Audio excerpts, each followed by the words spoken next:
옛날 조선시대 영조 임금 때 대제하까지 벼슬을 지낸 이광덕이라는 인물이 있었습니다. 그는 명문가에 태어나 일찍이 과거 시험에 합격해 여러 관직을 지내며 승승장구하였고 영조 임금 시절 이인자가 난을 일으키자 전라 관찰사에 임명되어 난을 토벌하여 영조의 신임을 듬뿍 받았습니다. 그러던 어느 해에 이광덕이 암행어사에 임명되어 함흥으로 나가게 되는 일이 있었습니다. 그는 지방 수령의 비리를 조사하기 위하여 변장을 하고 아무도 모르게 함흥으로 향하였습니다.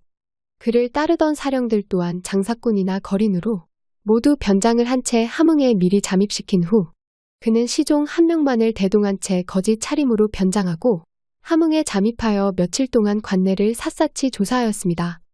헌데 어찌된 일인지 이광덕이 자신의 부하들에게 단단히 입단속을 시켰는데도 함흥에는 이미 암행어사가 나타났다는 소문이 파다하게 퍼져 암행을 하며 조사하려던 그의 계획이 모두 물거품이 되고 말았습니다. 이게 어찌된 일이냐? 변장까지 하고 누구도 모르게 움직였는데 어디서 비밀이 새어나간 것이야. 송구합니다, 나리. 사령들은 모두 몸가짐을 조심하였는데 어떻게 소문이 퍼졌는지 저희도 그 이유를 찾지 못하겠습니다. 이광덕이 불같이 분노하며 사령들을 추궁하였지만 충직한 그들 중 누구도 이광덕의 명을 어긴 이가 나오지 않자 그는 결국 암행을 중지할 수밖에 없었습니다. 함흥부의 비리를 아무도 모르게 조사하려 했는데 모든 계획이 틀어졌구나. 누군가 내가 암행어사라는 사실을 알아채고 일부러 소문낸 것이 틀림이 없다. 결국 이광덕은 암행하며 관리들의 비리를 캐려던 것을 포기하고 원래 신분으로 돌아가 함흥부 관하로 찾아갔습니다. 이때 암행어사가 나타났다는 소문에 이미 관하에서는 모든 준비를 하고 있었으니 이광덕이 관하의 부사와 아전들을 모두 불러 모아 모든 서류들을 철저히 조사했지만 함흥부 관리들이 미리 준비해 놓은 탓에 어떠한 비리도 찾지 못했습니다. 그러자 이광덕이 모든 조사를 마친 후 함흥부 아전들을 불러 모아 소리쳤습니다. 너희는 누구에게 암행어사가 나타났다는 이야기를 들은 것이냐? 사실대로 말하지 않으면 엄한 벌을 내릴 것이니 이실 짓고 말하거라. 이광덕의 엄한 추궁의 아전들이 억울하다는 듯 머리를 조아리며 대답했습니다. 저희는 이미 고을에 파다하게 난 소문을 들었을 뿐 누구도 어사님을 알아보지 못했습니다요. 그들의 말에 이광덕은 잠시 생각에 잠겼다. 함흥 판관에게 소문의 진원지를 밝히라는 명을 내렸습니다. 그의 명이 떨어지기 무섭게 함흥 판관이 관하의 포줄들을 모두 거드리고 나가 함흥 일대를 샅샅이 조사한 끝에 며칠이 지나 어린 여자아이 한 명을 데리고 왔습니다. 어사날이 암행어사가 나타났다는 소문은 이 아이 입에서 처음 나왔다고 합니다. 아전 한 명이 댕기 머리를 한 깜찍한 여자아이를 가리키며 말하자 그 말을 들은 이광덕은 어이가 없어 헛웃음만 나왔습니다. 무슨 소리냐? 이 어린아이가 무엇을 안다고 그런 말을 했다는 것이냐? 이광덕이 어린 아이를 쳐다보다 한심하다는 듯 말하자 말을 한 아전이 나서며 재차 말했습니다. 이 아이는 기루에서 심부름을 하는 아이인데 총명하기가 이를 데 없습니다. 그렇다면 동기가 될 아이가 아닌가? 예, 그렇습니다. 저희 관아의 모든 인원이 나가 며칠 동안 샅샅이 뒤져본 바 이 여자아이가 처음으로 암행어사가 나타났다는 말을 했다고 합니다. 아전의 말에 이광덕은 엄한 눈길로 어린 여자아이를 쳐다보았습니다. 헌데 이광덕의 눈길을 받으면서도 이 아이가 조금도 두려워하지 않고 초롱초롱한 눈빛으로 차분히 자신을 바라보자 이광덕은 문득 호기심이 들어 아이에게 물었습니다. 너는 암행어사가 나타났다는 것을 어찌 알았느냐? 그의 물음에 아이가 또렷한 목소리로 대답했습니다. 소녀의 집이 동네 길가에 있었는데 하루는 마당에서 밖을 내다보니 거지 2명이 길가에 서 있었습니다. 헌데 2사람 중 1명이 옷차림은 분명 거지처럼 입고 있었지만 손이 너무도 희고 깨끗한 것이었습니다. 그래서 소녀가 볼수록 거지의 손이 어찌 저리 희고 깨끗할 수 있을까 하는 의아한 생각이 들어 계속 쳐다보니 다른 거지가 자신이 입던 옷을 벗어 깨끗이 털어 손이 흰 거지에게 주는 것이었습니다. 헌데 그 태도가 너무나 공손의 동무가 아니라 마치 주인에게 대하는 아랫사람 같아 보였습니다. 2사람이 가고 난 뒤에 소녀가 곰곰이 생각해보니 손이 흰 거지는 진짜 거지가 아니고 신분이 높은 사람이 변장한 것이라 생각이 들었고 신분이 높은 사람이 거지로 변장할 일이 무엇이 있을까 생각해보자 어사가 암행을 하기 위해 변장한 것이라는 생각이 들었습니다. 그래 어른들에게 암행어사가 나타났다고 말한 것이 저도 모르게 소문이 되어 퍼지게 된 것입니다. 어린 소녀의 이야기를 듣던 이광덕은 자신도 모르게 아이의 총명함에 탐복하고 말았습니다. 대단하구나. 다 큰 어른들도 알아차리지 못하는 것을. 어린 내가 한눈에 알아보고 내 정체까지도 알아차리다니. 내 이름이 무엇이냐? 이광덕이 어린 소녀를 칭찬하며 묻자 아이가 다소곳이 고개를 숙이며 대답했습니다. 가련이라 하옵니다. 가련이라. 너의 총명함과 재지가 글 공부한 양반집 자제들보다 더 뛰어나구나. 이광덕은 어린 소녀를 흐뭇한 눈길로 쳐다보다 하인에게 지필묵을 가져오라 명하고 시 한 수를 적어 내려갔습니다. 이광덕이 시를 쓰는 동안 어린 소녀는 그 모습을 초롱초롱한 눈빛으로 눈 하나 깜빡이지 않고 뚫어지게 쳐다보고 있었습니다. 잠시 뒤에 시를 다 쓴 이광덕이 자신이 쓴 시를 낮은 목소리로 읽어 내려갔습니다. 어린 아이의 재주가 총명하니 문사라 부를 만하고 어경이 아리따우니 한떨기 꽃과 같구나.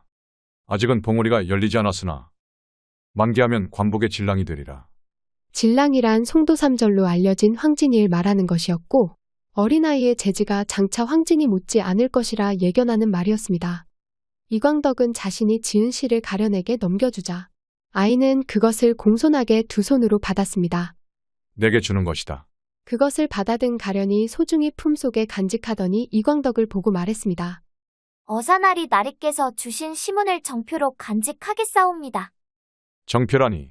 이광덕이 가련의 당돌한 말에 깜짝 놀랐습니다. 어린 아이가 어찌 다 큰 어른들이 주고받는 정표라는 것을 아느냐. 그는 가련이 기특하면서도 한편으로 어이가 없어 웃으며 말했습니다. 정표란 다 큰 어른들이 정인과 주고받는 것이다. 말을 한 이광덕이 웃음을 터뜨리자 주변에 있는 아전들과 함흥판관까지 크게 웃었습니다. 나리 소녀는 정표로 알고 소중히 간직하고 있겠습니다. 가련이 다른 이들을 개의치 않고 다시 말하자 이광덕이 짐짓 엄한 눈을 하고 아이에게 꾸짖듯 말했습니다. 어허, 당돌하구나. 아직 어린아이가 어찌 어른들 흉내를 내려 하느냐. 그만 물러가거라. 이광덕의 엄한 꾸짖음에도 가련의 표정은 조금도 주눅들지 않고 그에게 고개를 숙이더니 자리를 떠났습니다. 이 일이 지나고 이광덕은 함흥에서의 모든 일을 마치고 한양으로 올라갔고 어린 가련과의 일도 시간이 지나며 점차 잊혀져 갔습니다. 그 후로 수십 년 일한 시간이 흐르고 이광덕은 여러 벼슬을 지내다 반대파였던 소론에 의해 탄핵을 받아 함흥으로 귀양을 가게 되었습니다. 그는 평생을 바쳐 조정과 임금을 위해 모든 걸 다했지만 귀양을 와 외로운 형편에 놓이자 울적하고 괴로운 심정의 나날들이 이어졌습니다. 그는 어느 농가에서 귀양살이를 하고 있었는데 자신이 유배된 집안에서 한 발자국도 벗어나지 못한 채 집 둘레의 가시로 울타리를 치고 가둬두었던 위리안치의 형을 받아 좁은 집안에서 혼자 쓸쓸히 지내야만 했습니다. 하루 종일 좁은 초가집에서 홀로 있어야만 했던 이광덕은 쓰린 마음을 달래려 서책을 읽고 글을 쓰며 하루의 대부분의 시간을 보냈습니다. 그러던 어느 날 모두가 잠든 늦은 시간에 이광덕이 책을 읽고 있었는데 어디선가 구슬프면서도 아름다운 여인의 노랫소리가 들려오는 것이었습니다. 노랫소리를 들은 이광덕이 의아한 생각에 문을 열고 나가보자 노랫소리는 뚝 멈추었고 사방은 쥐죽은 듯이 조용했습니다. 누가 이 늦은 시간에 노래를 부른단 말인가. 이상한 일이로군. 이상하게 여긴 그가 집 안으로 들어가 잠자리에 들었지만 이런 일은 이후로도 며칠 동안이나 계속되었습니다. 계속 들려오는 노래 소리에 그가 노래를 부르는 이를 찾아보려 했지만 아무리 둘러봐도 그 누구도 찾지 못하자 이광덕은 귀신의 장난인가 하는 생각까지 들 정도였습니다. 그 이후로도 계속해서 반복되는 일에 그의 집 밖에서 그를 감시하는 포졸들에게 이 일을 말하고 물어보았지만 그들은 이유를 아는지 모르는지 실실 웃기만 할 뿐 아무 말도 하지 않았습니다. 그러던 어느 날 이광덕을 살피러 아전 한 명이 그의 처소를 방문하자 이광덕이 그를 붙잡고 말하였습니다. 자네도 이야기 들었겠지. 내 처소 주변에 밤이면 여인의 노래소리가 들린다는 것을. 아, 그 얘기야 들었습죠. 이광덕의 이야기를 들은 아전이 아는 사실이 있는지 쭈뼛거리며 대답하자 그가 얼굴을 정색하고 말했습니다. 무슨 이유로 밤이 되면 내 처소로 와 노래를 하는 것인지 모르지만 나에게 모습을 보이지 않으려면 2번 다시 이 근처에서 노래를 부르지 말라 하게. 이광덕이 단호하게 말하자 아전은 쭈뼛거리기만 할 뿐 뭐라 대답도 하지 못하고 있었습니다. 그 후 며칠이 지난 어느 날 저녁 이광덕이 심란한 마음을 달래려 마당에 나와 밤하늘에 떠있는 달을 보고 있는데 인기척이 들리더니 누군가 그의 집 담벼락 옆에 나타났습니다. 나리, 그 소리에 이광덕이 흠칫 놀라 쳐다보자 웬 여인이 달빛을 받으며 그를 쳐다보고 있었습니다. 누구길래 이 늦은 밤 남의 처소를 기웃거리는 것이냐. 사람이면 앞으로 나서고 귀신이면 썩 물러가라. 이광덕이 소리치자 여인이 앞으로 한 발짝 나서며 그 모습이 달빛에 나타나 보니 그 자태가 보기 힘들 정도로 꽃같이 아름답고 고와 이광덕이 흠칫 놀라고 말았습니다. 나리 소인을 기억하지 못하십니까?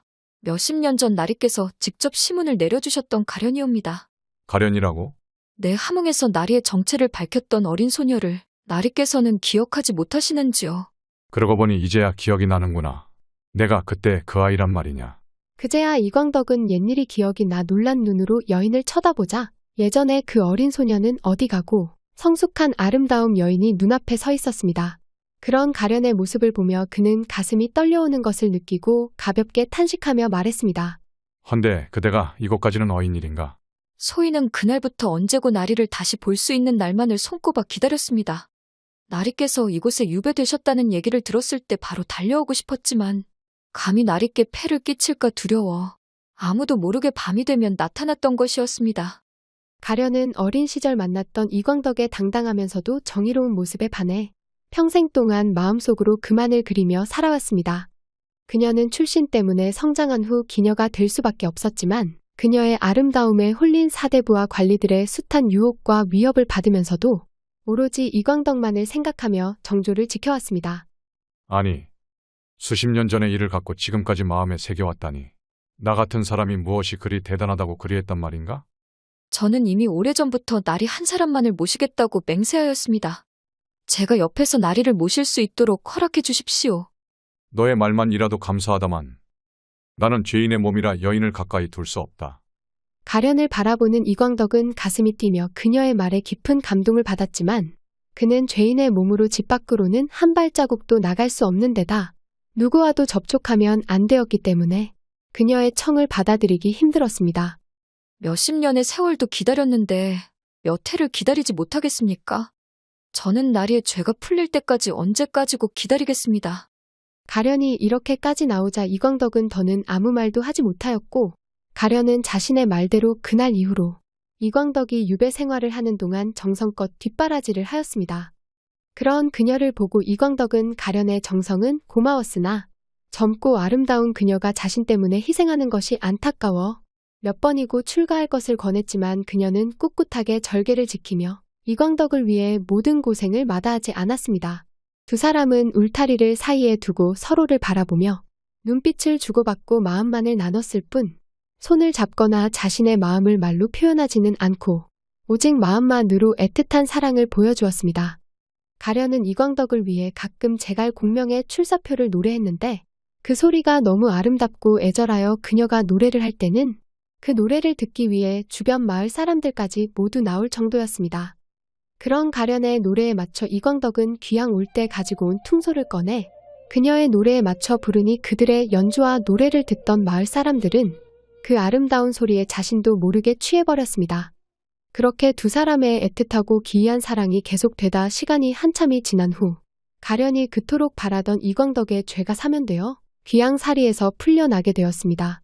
이광덕이 귀양에서 풀린 뒤 가련과 두 사람은 몇 년 만에야 처음으로 서로의 손을 맞잡으며 체온을 느낄 수 있었고 이광덕은 한양으로 떠나기 전 가련에게 한 가지 약속을 했습니다.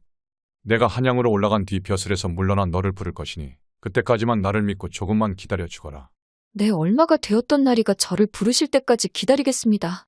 이광덕은 유배에서 풀려나자마자 그녀와 같이 한양에 갈 수 없는 형편이었으며 가련 역시 법에 따라 한양 출입이 자유롭지 못한 상태라 어쩔 수 없이 두 사람은 다시 이별을 할 수밖에 없었습니다. 그렇게 두 사람은 또 다시 떨어져 서로를 그리워할 수밖에 없게 되자 가련은 떠나는 이광덕의 모습을 보며 그의 모습이 보이지 않을 때까지 서서 눈물로 그를 배웅하였고 이광덕 역시 떨어지지 않는 발걸음을 떼어놓으며 몇 번이나 뒤돌아 그녀의 모습을 바라보았습니다. 그렇게 두 사람이 헤어지고 나서 수개월의 시간이 지난 어느 날 가련에게 믿지 못할 소식이 전해졌으니 이광덕이 한양에 올라가 중병을 앓다 세상을 떠났다는 믿지 못할 소식이었습니다. 이 소식을 들은 가련은 슬픔에 젖어 이광덕의 제사상을 차려놓고 소복을 입은 뒤 그의 제사를 지내다 예전에 그의 앞에서 불렀던 출사표를 애끓는 마음으로 불렀다고 합니다. 그 후 얼마 안가 가련은 슬픔에 잠겨있다 세상을 떠나게 되었는데 함흥 사람들은 가련을 불쌍하게 여겨 장사 지내주었으니 그녀의 묘를 산이 아닌 함흥에서 한양을 오다니는 큰 길가 옆에 써주어 그녀가 사후에도 이광덕을 기다린다는 의미로 그곳에다 묘를 써준 것이라 전해지고 있습니다. 이 이야기는 조선시대 인물인 이광덕과 가련의 이야기로 몇 가지 부분은 각색된 부분이 있으니 감안하고 봐주시길 양해 부탁드립니다.